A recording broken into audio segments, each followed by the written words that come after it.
Well, good afternoon and good day, everybody, here on this Thursday, August 19th, 2021. Hope everybody's day is going well and look forward to a good weekend. Bill O'Leary here, estate and elder planning attorney from Legacy Planning Law Group.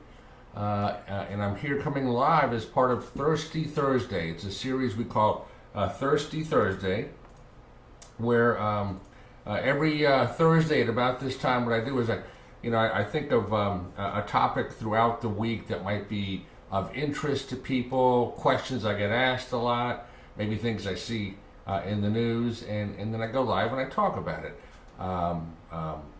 A topic that I sort of see maybe as part of my legal practice. So if you're thirsting for knowledge, you come to the right place. That's why we call it Thirsty Thursday.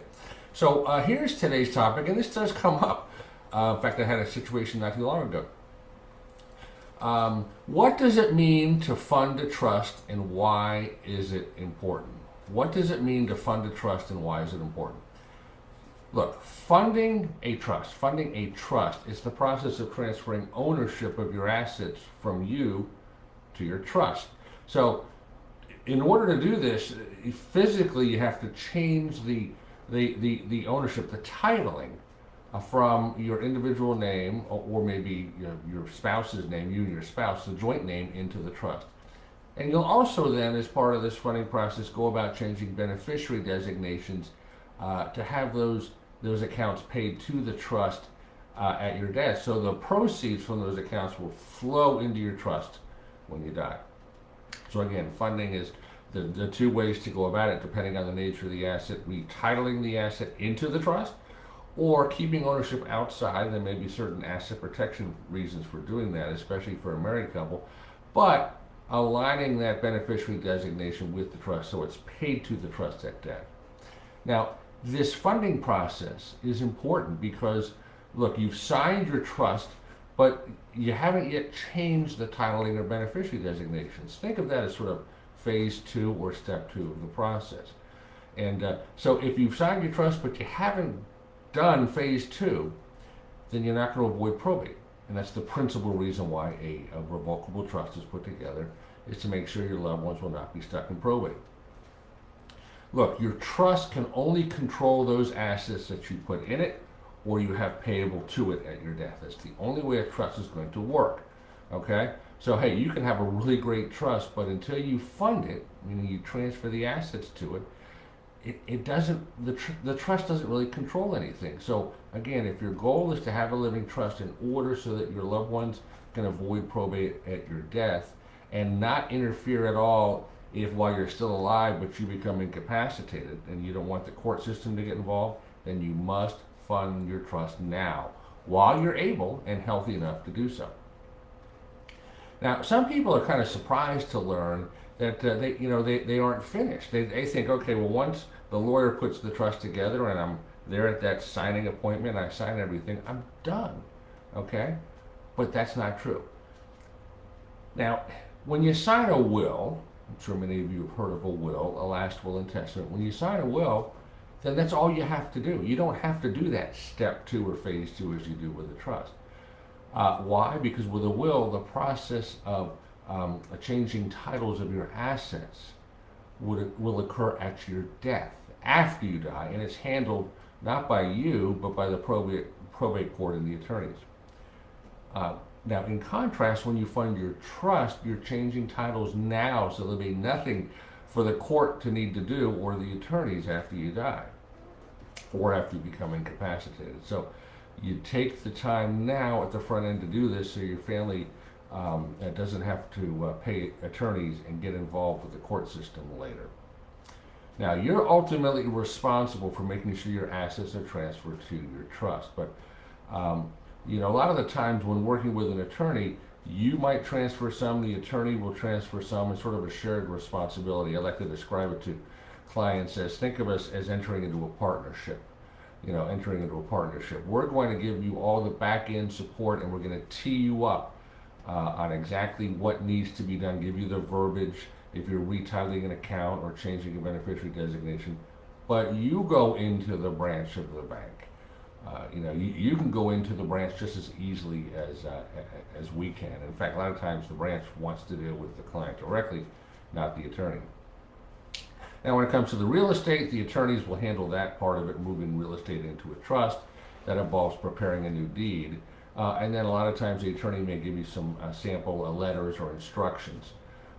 So ideally, your attorney will review each asset with you, explain the procedure to you, and help you decide who's going to be responsible for doing what and transferring each one. Now, for some assets, a short assignment document will be used. Others will require more specificity written instructions, but most can be handled by mail or fax. Once you understand the process, you then can decide to transfer a lot of your assets, maybe yourself, and save some fees. Although be careful trying to do that on your own. That's where a lot of times people don't end up doing it, or they do it and half of it's right, half of it's wrong. And then when it comes time for their trust to work the way that they want, when I say work, so that the family isn't stuck in probate, the trust fails. And now the family finds themselves stuck in probate, even though mom or dad got a trust. Now, what happens if you forget to transfer an asset? Can it still be part of your trust? Well, the answer is yes, because along with your trust, the lawyer is going to prepare a separate will that goes together with it called a pour-over will. It sort of acts like a safety net. Let's say it's discovered that at your death there is an asset, a financial asset, let's say, that should have been put in the trust but was not for whatever reason, mistake, oversight, whatever it might be. This pour-over will have the effect of pouring that financial asset into your trust after you die, when you're not around to fill out the transfer paperwork anymore. This will, by its terms, will pour that asset into the trust. So it basically catches any forgotten asset and sends it into your trust. That said, your wheels might be spinning, and you might say, hey, this pour-over will is kind of a nifty device, so I don't need to worry about putting my assets in the trust now. The will take care of it after I die. Don't be complacent, thinking that the pour-over will means you don't have to do anything in terms of funding your trust. Why? Because in order for an asset that's outside of the trust to get poured into the trust after you die through the pour-over will, guess what? It has to go through probate first. And that's principally why you got the trust to begin with, so the probate could be avoided. Okay? So don't look upon a pour-over will as sort of a panacea to sort of bury your head in the sand and don't do any of the funding. It's a mistake fixer. It's a safety net. It's like a backstop in baseball. It's there to catch the pass balls. Now, while the funding process may be hard, usually it's not that difficult. It's just sort of time-consuming, and it's kind of tedious. It's probably the best way to put it. And it's easy to get sidetracked or procrastinate. So make a list of your assets. Give them values, where they're located. Start with the most valuable ones, and then sort of work your way down. And remember why you're doing this. And then once it's finished, you can look forward to the peace of mind knowing that your trust is not only legally in place, but the funding of the trust is complete. So look, if you'd like to know a little bit more about what it means to fund a trust and why it's so important and how maybe we can help, go ahead, reach out, talk to us. What we offer is a free 15-minute phone call. We call it our discovery a phone call, where we can sort of start a conversation and see if we might be a good fit for each other. So you can schedule that phone call by selecting the Book Now button on the Facebook page, or just Google us, Legacy Planning Law Group. Again, that 15-minute discovery phone call is complimentary. If you've enjoyed this talk, would you please like this video, and to sort of really broaden the reach, the news I'm trying to share, the good news, and the education. Better yet, share this video. Please share it with your friends.